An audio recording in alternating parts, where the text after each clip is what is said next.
जहां कथा में हरि का नाम का अमृत बरसाया जाता है, वहीं सनातन का दीपों को जगमगाया जाता है। राकेश पांडे जी की वाणी में ऐसा दिव्य प्रकाश सुनते ही मिट जाता है हर अंधकार और त्रास।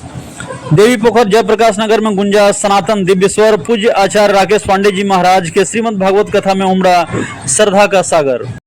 बिहार के औरंगाबाद स्थित देवी पोखर जयप्रकाश नगर में इन दिनों पूर्णतः भक्तिमय और सनातनी वातावरण में डूबा है, जहां 7 दिवसीय श्रीमद् भागवत कथा का भव्य आयोजन पूज्य आचार्य राकेश पांडे जी महाराज के मधुर एवं ओजस्वी श्रीमुख से किया जा रहा है। कथा के प्रथम दिवस श्रद्धालु भक्तों ने भारी भीड़ उमड़ी और पूरा क्षेत्र भक्ति रस में सराबोर दिखाई दिया। कथा आरंभ के पूर्व भव्य जल भरी शोभा यात्रा निकाली गई, जिसमें महिलाएं श्रद्धा और भक्ति के साथ कलश यात्रा में भाग लिया। यह स्थल तक पहुंचती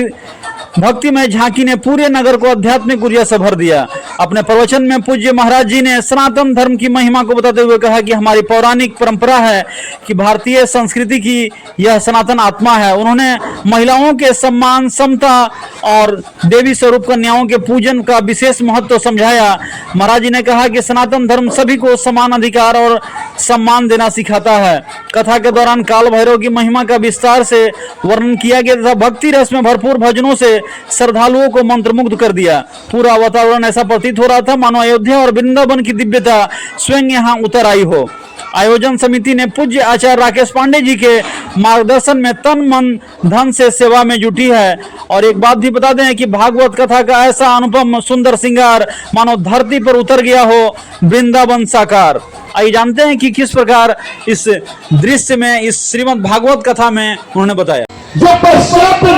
देशों का नकल कर रहे हैं वो कान खोल करके सुन ले। आज जितनी इज्जत,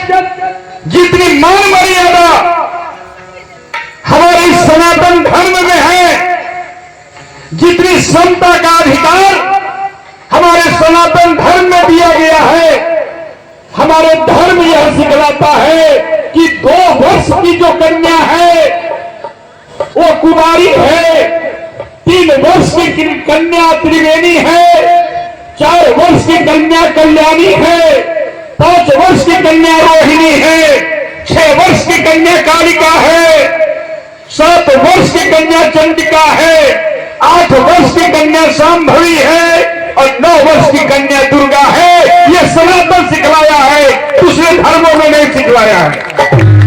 जितनी समता का अधिकार हमारे सनातन धर्म में दिया गया है, हमारे धर्म यह सिखलाता है कि 2 वर्ष की जो कन्या है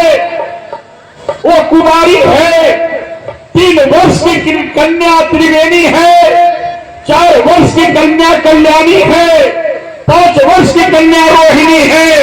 6 वर्ष की कन्या कालिका है, 7 वर्ष की कन्या चंडिका है, 8 वर्ष की कन्या शांभवी है और 9 वर्ष की कन्या दुर्गा है। यह सनातन सिखलाया है, दूसरे धर्मों में नहीं सिखलाया है।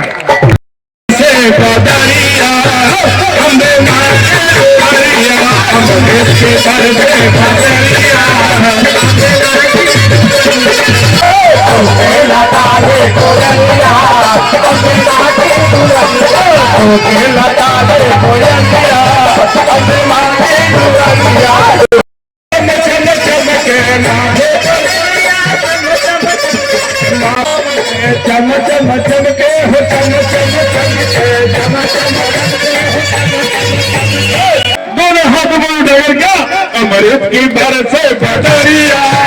अमृत की बरस से बदरिया, अमृत की बरस से बदरिया, भागी दुरिया, भागी दुरिया, भागी दुरिया, भागी दुरिया, भागी दुरिया, भागी दुरिया, अमृत की बरस से बदरिया,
पापियों को पाप से हटाते हैं, दुर्गा पुराण की है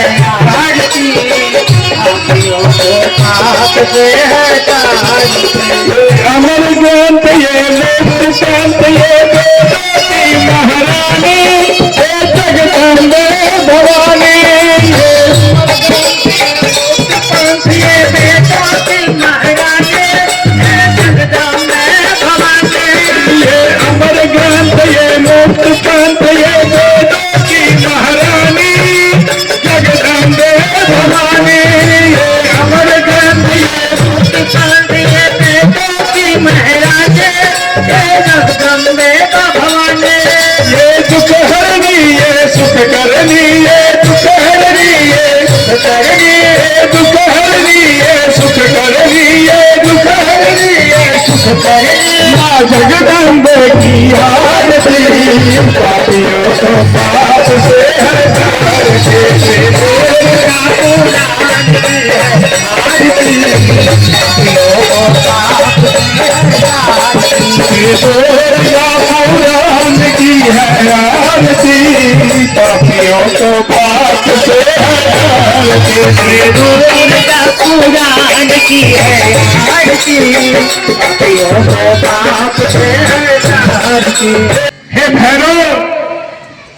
आज से मैं तुझे यह वरदान देता हूं कि जहां पे शक्ति का पिंडी का पूजन होगा वहां पर तुम हमेशा पूज्यमान बन करके विराजमान होगे, और जो भी भक्त पूजा करने जाएंगे तो वो पहले आपको आराधना करेंगे और आप उनके कष्टों का निवारण करेंगे, और तब से हे मां, ये काल भैरव जिन्हें बनारस का कोतवाल भी कहा जाता है, वो हमारे यहां भैरव बाबा के नाम से मां के मंदिर में विराजमान होते हैं। विशेषकर ये मंदिर के उत्तर दिशा में इनका स्थान होता है, लेकिन कहीं कहीं अब दक्षिण दिशा में भी इनका स्थान दिया जा रहा है। इनका भोग क्या है, इनका पूजन क्या है, ये बात को आप समझ लें। अगर आपके घर में व्यापार कर रहे हैं या बच्चे आपके अध्ययन में हैं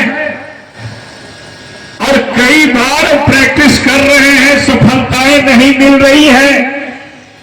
तो काल भैरव के पिंडी के पास जाकर उन्हें शहद का भोग लगाएं, उसमें लौंग रखे, 5 लौंग, कटोरी में शहद रखे, और वहां पर भैरव बाबा का पूजन करके,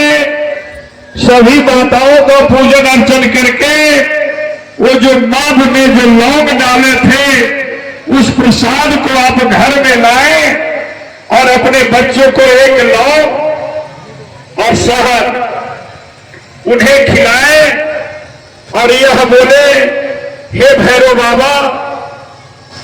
हमें ज्ञान और बुद्धि प्रदान करें, और हमारे घर में, हमारे शरीर में जो नकारात्मक सोच है उसे आप दूर करें। तो उनका भोग में शहद और लौंग अति आवश्यक होता